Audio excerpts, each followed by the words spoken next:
한 농부가 있었습니다. 그는 가난한 소작농이었습니다.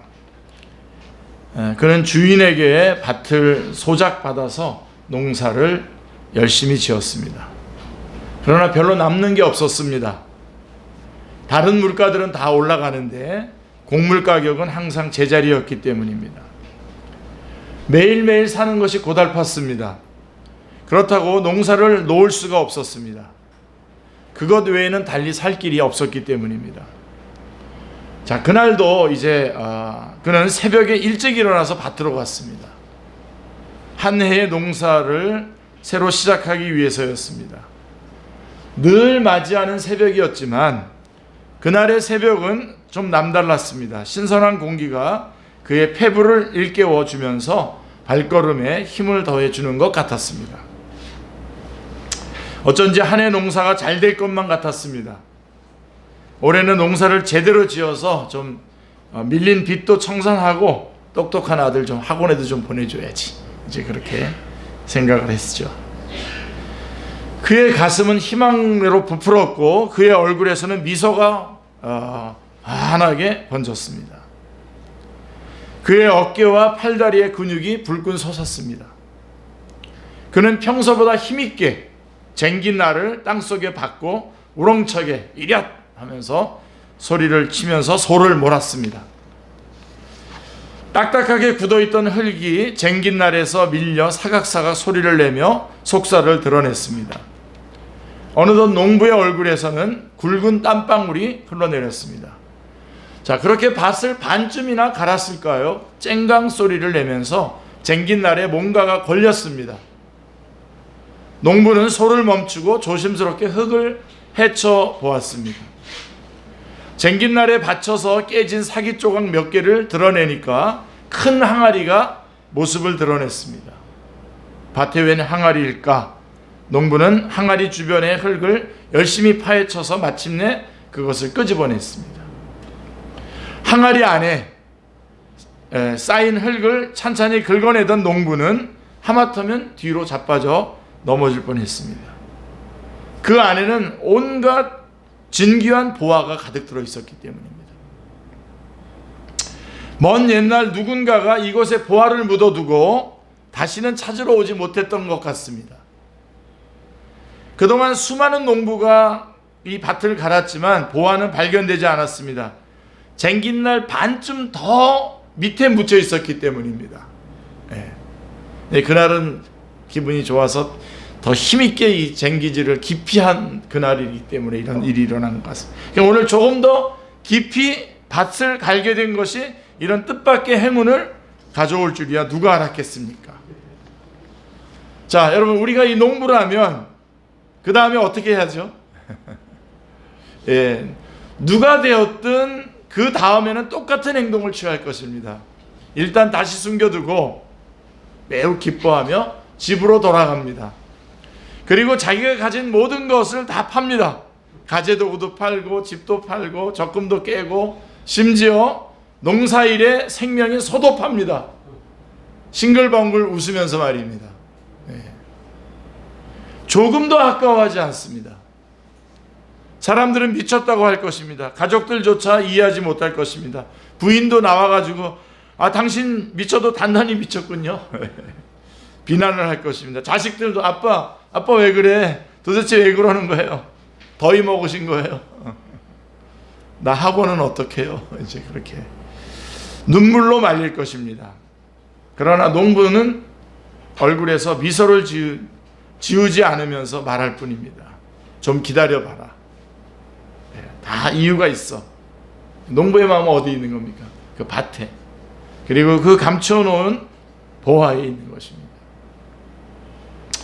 하루빨리 그 밭을 살 자금을 마련해서 그 밭을 손에 넣어야 합니다. 그러니 농부에게 있어서 자기 소유를 파는 것은 고통이 아니라 즐거움입니다. 즐거움입니다. 지금 여기서 아멘 그래줘도 좀 좋은데, 그러고서는 이제 아멘 그러고서 이제 책임져야 돼. 이따 뒤에 그 말씀하고 연결해서. 이 소유를 파는 것이 고통이 아니라 즐거움입니다. 그것보다 수천 배, 수만 배 가치 있는 것을 얻기 위한 일시적인 희생일 뿐이기 때문입니다. 예수님은 비유로 말씀하십니다. 오늘 44절 말씀에도 보시면 천국은 마치 밭에 감추인 보화와 같으니 사람이 이를 발견한 후 숨겨두고 기뻐하며 돌아가서 자기의 소유를 다 팔아 그 밭을 샀느니라. 노란색으로 우리 중요한 확인해 주셨는데요. 더 강조해 주셨는데 천국은 마치 밭에 감추인 보화와 같으니 기뻐하며 돌아가서 자기의 소유를 다 팔아 그 밭을 샀느니라 라고 이렇게 말씀하고 있습니다. 자, 어떤 사람에게는 이렇게 천국이 우연히 발견됩니다. 마치 우리 지난번에 천국 그 소식이 예수 그리스도의 탄생 소식이 들판에 있는 목자들에게 그들은 무슨 그걸 막 찾지 않았는데도 소식이 들려졌던 것처럼 어떤 사람에게는 이렇게 천국이 우연처럼 발견이 됩니다. 대부분의 사람들에게는 그저 매일매일 살아가는 것도 고달파서 삶의 의미 같은 것은 생각할 겨를도 없습니다. 그냥 사는 겁니다. 취업준비생이나 수험생으로 공부를 하느라 혹은 직장이나 가정을 위해서 일을 하느라 혹은 즐거움을 찾아 이리저리 방황하느라 정신이 없습니다. 그들은 그저 매일매일 일상적인 일들을 할 뿐 무슨 특별한 일이 일어날 것을 기대하지 않습니다. 그러다가 문득 놀라운 보화를 발견하게 됩니다. 어떤 사람은 책을 읽다가 한 줄 성경 구절에 끌려서 천국을 발견하게 됩니다. 아멘. 그런 사람도 있고요. 또 어떤 사람은 친구가 이렇게 말한 거죠. 우리 교회 한번 가볼래? 라고 한마디. 이 말 한마디가 여러분 얼마나 큰 힘이 있는지 모릅니다. 여러분 한번 옆에 친구들이 있는데 이 말 한번 못 해보시면 너무 억울할 것 같아요. 자, 우리 교회 한번 가볼래? 라고 한 그 한마디 말이 제가 그랬거든요. 제가 어렸을 때 우리 이름도 기억나요? 저한테 이런 말한 친구가 권상혁이라고. 자, 그런 초청에 이끌려서 천국을 발견하기도 합니다. 아멘. 또 우연히 라디오를 듣다가 어떤 설교에 감동을 받고 천국을 발견하기도 합니다. 찬송가 한 귀절을 듣다가 어린 시절 교회 다니던 일을 기억하고 천국을 발견하기도 합니다. 마치 우연처럼 그들은 천국을 발견합니다. 그리고 그들은 너무 기뻐서 자기의 소유를 다 팔아서 천국을 삽니다. 자, 이제 한 농부 얘기를 했고, 자, 여기 한 상인이 또 있어요. 그는 진주를 사고 파는 상인입니다. 진주는 금보다도 귀한 보물이죠. 보물이었었어요, 그때. 그는 여느 상인들처럼 낮은 가격에 물건을 사서 이윤을 내는, 그래서 이윤을 붙여서 파는 방식으로 돈을 벌었습니다. 그는 진주 장사로 많은 돈을 벌었습니다. 그는 평생 진주 장사를 해왔기 때문에 진주를 보는 눈이 아주 눈이 탁월했습니다. 그는 좋은 진주가 나왔다는 소식만 들리면 어디든지 찾아가서 그리고 그것을 샀습니다. 그는 그동안 셀 수 없이 많은 진주를 취급해 왔습니다. 진주 전문가입니다. 사람들이 보기에 깜짝 놀랄 만한 진주들도 취급해 보았습니다. 그러나 그는 아직 만족하지 못했습니다. 그의 마음속에는 한 가지 간절한 열망이 남아 있었습니다. 세상에서 가장 좋은 진주를 찾아내리라. 내가 가장 좋은 진주를 찾아내리라. 그러던 어느 날 그는 아주 값진 진주를 발견했습니다. 한눈에 보기에도 이것은 자신이 평생에 만났던 모든 진주를 다 합친 것보다도 더 값진 진주였습니다. 그 사람은 지체하지 않고 돌아가서 가진 것을 모두 팔아 그 진주를 샀습니다. 자, 여러분, 예수님은 비유로 말씀하십니다. 다시 한번 45절 46절 말씀을 보시면, 또 천국은 마치 좋은 진주를 구하는 장사와 같으니 극히 값진 진주 하나를 발견함에 가서 자기의 소유를 다 팔아 그 진주를 사느니라 라고 말씀하고 있습니다. 자, 어떤 사람은 우연히 천국을 만나는데, 어떤 사람은 이렇게 천국을 찾다가 찾은 끝에 발견됩니다. 마치 크리스마스 소식이 목자들에게는 그 자기의 일상의 일을 하다가 들렸는데 그 동방 박사들은 열심히 찾고 찾아서 주님 앞에 그 별을 따라서 왔던 것과 같이 말이에요. 그래서 이 농부처럼 우연히 천국을 발견하기도 하고, 또 지금 이 진주장사와 같은 사람은 천국을 찾고 또 찾는 가운데에 결국은 찾은 거죠. 찾은 끝에 발견됩니다. 그는 독서도 많이 하고 열심히 탐구하며 많은 질문을 던집니다. 산다는 것이 무엇일까? 인생은 왜 이리 허무할까? 또 나라는 존재는 어디서 와서 어디로 가는 것일까? 사람이 죽으면 어떻게 될까? 별들이 무수히 빛나는 저 우주는 어떻게 생긴 것일까? 막 생각하고 묻고 찾고, 사람들은 무엇을 위해서 살아가는 것일까? 세상은 왜 이토록 악할까? 고통의 의미는 무엇일까? 어떻게 하면 구원을 얻을 수 있을까? 많은 질문들을 던집니다. 그는 부유한 진주 상인처럼 이런저런 좋은 것들을 많이 가지고 있습니다. 집도 있고 자동차도 있고 좋은 학력과 직장도 있습니다. 멋진 곳도 여행해봤고 맛있는 음식도 먹어봤습니다. 그런데 아직 만족하지 못합니다.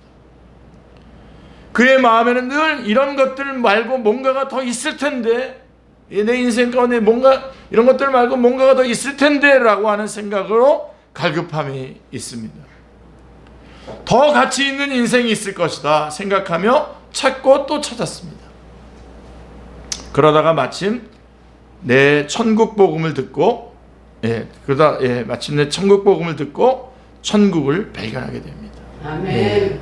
그는 그것이 얼마나 귀한 것인지 즉시 알아보고, 그래서 자기 소유를 다 팔아서 천국을 삽니다. 아멘. 우리가 잘 아는 대로 이어령 교수는 이 진주 상인과 같은 사람입니다. 그는 당대의 최고의 지성인이었고요, 교수였고, 장관까지 지냈고요, 수많은 저서들을 냈습니다. 그는 평생 이성과 지성으로 모든 것을 이해하고자 했습니다. 그러다가 그 이성을 넘어서는, 그 지성을 넘어서는 영성이 있다는 것을 발견합니다. 그는 예수님을 구주로 영접하고 세례를 받은 후에 이렇게 간증했습니다. 저는 지금까지 이성과 지성만이 전부인 줄 알고 살았습니다.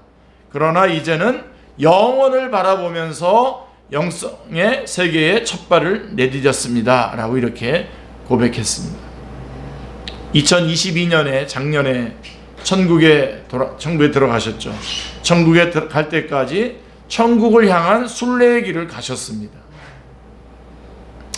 어거스틴은요, 주후 354년 당시 로마의 속지였던 누미디아라고 하는 북아프리카죠. 누미디아 타가스테에서 태어났습니다. 북아프리카 쪽. 우리 지금 우리 기독교 역사 이렇게 얘기할 때 북아프리카 이쪽을 많이 얘기하는데 그쪽에도 굉장히 기독교가 성했습니다. 성했었고 그쪽도 한 축을 가지고 있거든요. 역사를, 기독교 역사를 보면요. 그는 그의 아버지 파트리키우스는 로마의 하급 관리였고 기독교 신앙이 없었습니다. 그런데 반면에 그의 어머니 모니카는 신실한 그리스도인이었습니다. 그녀는 자녀들을 기도로 양육했습니다.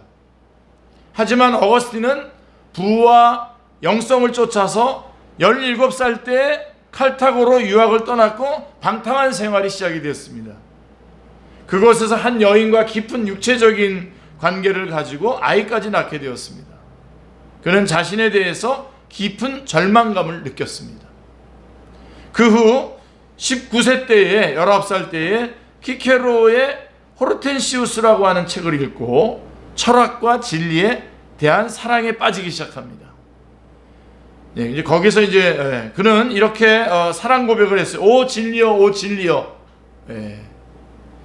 그 시간 이후로 내가 얼마나 불타는 마음으로 그대를 사모했던가라고 하면서 진리에 불타 있었습니다.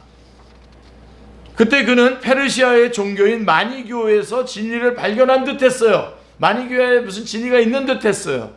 그가 고민하던 악의 기원의 문제를 완전히 해결해 줄 것 같았기 때문입니다.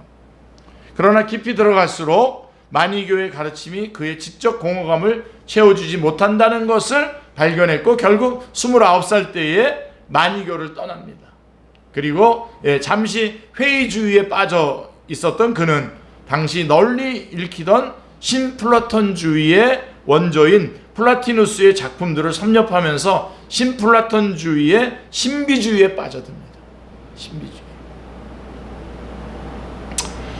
이 어거스틴은 신플라톤주의를 통해서 보이는 실체의 세계만이 세상이 전부가 아니라는 사실을 발견하게 됩니다. 그러던 중에 이제 임자를 만나죠. 384년에 그는 밀라노의 주교 암브로시우스의 설교를 듣고 기독교에서 소망을 발견했습니다. 네. 그의 회심은 우리에게 잘 알려진 대로 매우 극적으로 일어납니다. 그는 어느 날 무화과 나무 아래에서 자신이 죄의 노예라고 하는 생각에 비참한 심정으로 계속 부르짖고 있었습니다. 그때 어디선가 이런 소리가 들리는 거예요. 톨렐레게. 들고 읽어라. 노랫소리가 반복해서 들려왔습니다. 그는 홍수처럼 흐르는 눈물을 억제하면서 성경책을 폈어요. 성경책을 딱 폈는데 들고 읽으라 그랬으니까 성경책을 폈어요. 그의 시선에 와닿는 규절이 있었는데 바로 그 규절이 바로 로마서 13장입니다. 13장 13절 14절 말씀인데요. 한번 보시죠. 낮에와 같이 단정히 행하고 방탕하거나 술 취하지 말며 음란하거나 호색하지 말며 다투거나 시기하지 말고 오직 주 예수 그리스도로 옷 입고 정욕을 위하여 육신의 일을 도모하지 말라. 이 말씀을 읽고 완전히 바뀝니다. 그는 자신의 고백록에서 여러분 생애 동안에 꼭 읽어야 될 책입니다. 어거스틴의 고백록은 꼭 읽어야 되는데 그 고백록에서 이 순간은 이렇게 적고 있습니다. 그것은 나의 마음 안에 넘쳐 들어오는 신앙의 빛 같았으며 의심의 모든 어두움은 거쳤다라고 이렇게 고백하고 있습니다. 그 시간에. 자, 여러분, 이 밭에 감추인 보화 비유와 아주 값진 진주 비유는 주제가 같을 뿐만 아니라 비유의 형식도 같습니다. 자, 보화와 진주를 발견하고 자기의 모든 것을 팔아서 그것을 산다는 구조입니다. 그렇죠? 자, 이 구조 속에는 천국을 발견한 사람은 그것을 소유하기 위해서 자기의 모든 것을 팔아야 한다는 조건이 제시됩니다. 자기의 모든 것을 다 팔아야 된다는 거죠. 다시 말하면 천국은 그동안 자기가 소유했던 모든 것을 다 팔아야 살 수 있을 만큼 값지다는 것입니다. 그렇게 값진 것이다라고 하는 것입니다. 이 비유에서 천국에는 일정한 가격이 매겨져 있지 않습니다. 그 비유를 보시면서 여러분 혹시 그거 생각해 보셨어요? 가격이 매겨져 있지 않습니다. 누구든지 자기의 소유를 다 팔 만큼의 값입니다. 아무리 소유가 많은 사람도 자기 것을 다 팔아야만 살 수 있고, 아무리 소유가 적은 사람도 자기 것을 다 팔면 살 수 있는 것이 천국입니다. 아멘. 천국이 일정한 값으로 만약에 정해졌다고 해보십시오. 여러분, 아주 부자는 천국을 사고도 돈을 남길 수도 있지 않습니까? 가난한 사람은 엉강생신 천국을 염두도 못 내죠. 그렇게 가격이 정해져 있으면 10억, 100억 이렇게 정해져 있다고 생각해 보십시오. 그런데 천국에는 여러분 가격표가 붙어 있지 않습니다. 가난한 사람에게도 모든 것이, 그 다음에 부자에게도 모든 소유. 어떤 사람은 천국을 얻기 위해 수천억을 내야 하고, 어떤 사람은 천국을 얻기 위해 단돈 몇 원만 냅니다. 몇만 원만 냅니다. 그렇다면 누가 천국을 사기에 쉬울까요? 누가 쉬울까요? 부자는 천국이 비싸다고 생각합니다.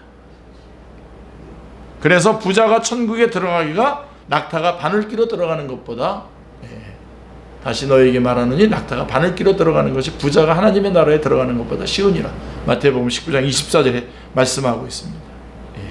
그러니까 낙타가 바늘기로 들어가는 것보다도 부자가 천국에 들어가기 더 어렵다는 거예요. 그러면 가난한 사람은 어떨까요?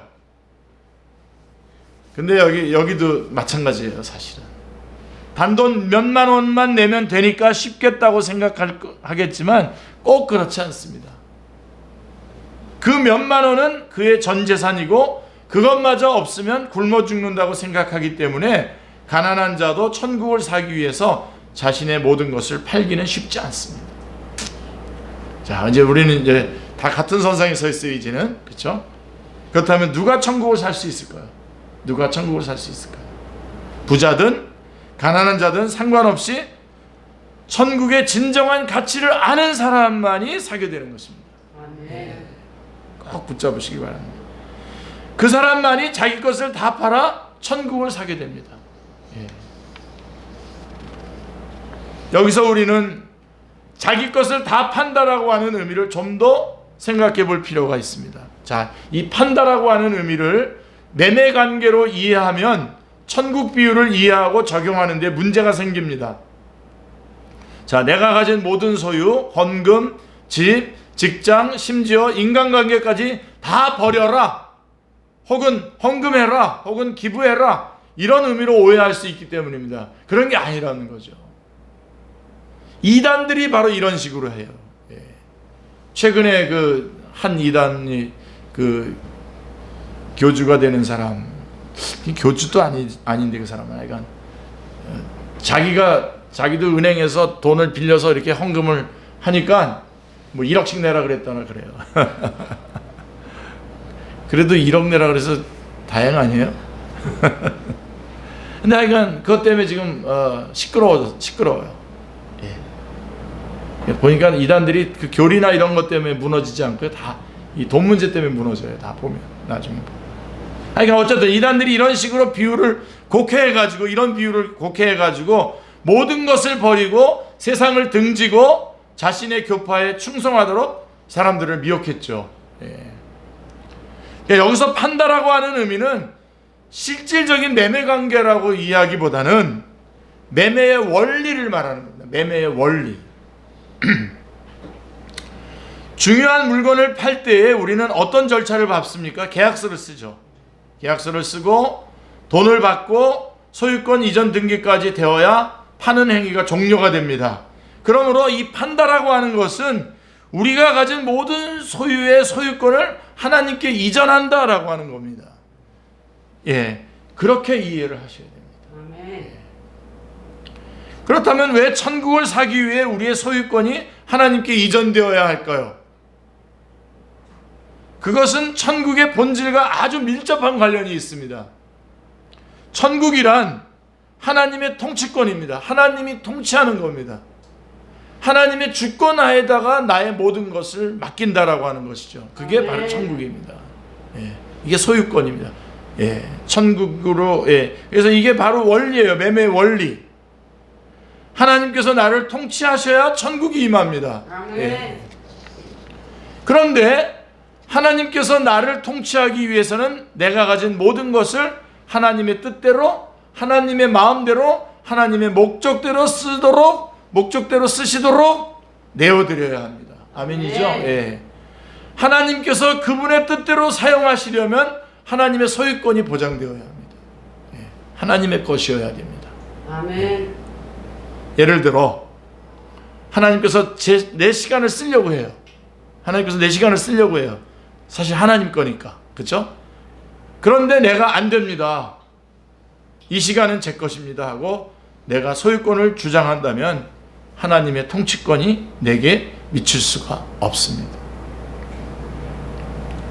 이렇게 주님 앞에 예배드리는 이런 시간들, 주님께서는 내가 너를 보기를 원한다 그렇게 하시는데, 내가 상 주시는 자임을 알고 기뻐하면서 달려나오기를 주님은 원하시는데, 또 원래 주님 거기 때문에요. 근데 내가 만약에 자기 소유권을 주장한다면 하나님의 통치권이 내게 미칠 수가 없죠.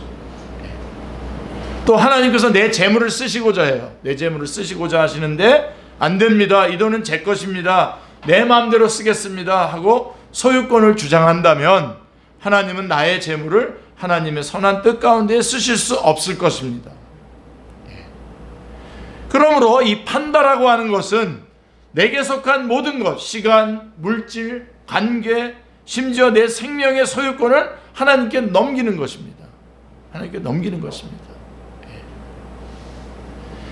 하나님의 통치에 내어드리는 것입니다. 아멘. 하나님께서 내 것을 나보다 더 잘 사용하실 것을 믿기 때문입니다. 아멘. 이런 사람에게 천국이 주어집니다. 아멘.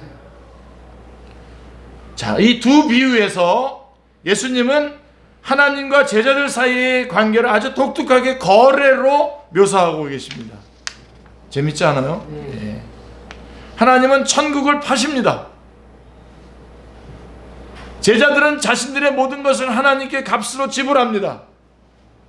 이것을 성경의 다른 곳에서는 버린다, 포기한다, 부인한다 라고 하는 말로 표현하는 것이죠. 내 소유권이 하나님께 이전되어야 내가 천국을 소유하게 됩니다. 아멘. 아멘. 예. 실제로 소유권이 이전되었는지에 대한 그 여부는 사용권에서 나타납니다.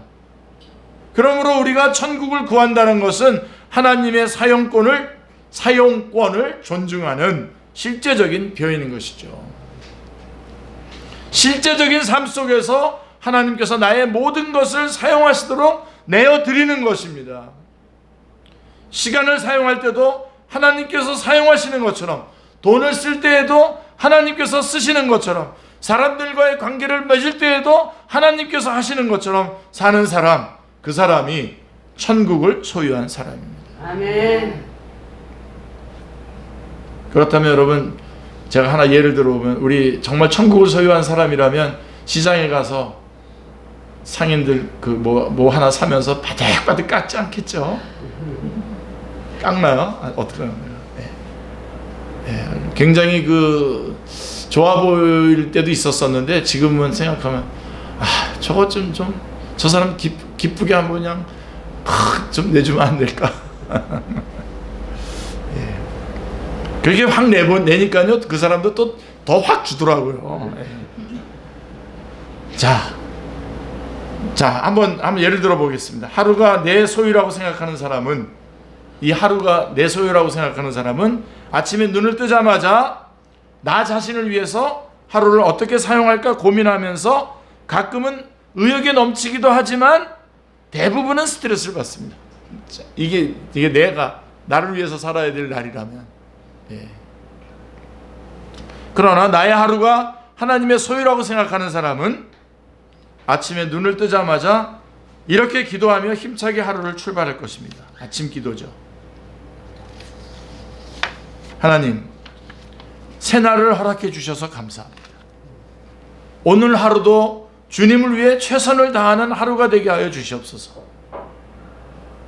저는 연약하고 허물이 많지만 주님께서 허락하신 날이 오니 보람찬 하루가 될 줄로 믿습니다. 아멘. 아멘. 네, 이렇게 출발할 수 있는 거죠. 지금 이렇게 하고 이미 계신 분들은 지금 마음속에서 그래, 지지를, 설교 때 이런 많은 지지를 받으시길 바랍니다. 정말 그렇게 하고 있기 때문에 정말 말씀에서 그렇게 요청할 때에 목사님 저 말은 표현할 수 없지만 저 그렇게 하고 있어요. 하나님 저 그렇게 하고 있잖아요. 예. 더욱더 강화하시길 바랍니다. 나에게 속한 모든 소유권이 하나님께 있으니 나는 하나님의 뜻대로 관리하기만 하면 됩니다. 그 사람에게 천국이 있는 것입니다. 아멘. 하나님의 통치권입니다. 하나님의 영광을 위해 살고 하나님의 선하신 뜻을 실천하며 하나님께서 주시는 은혜와 긍휼을 누리며 사는 사람입니다.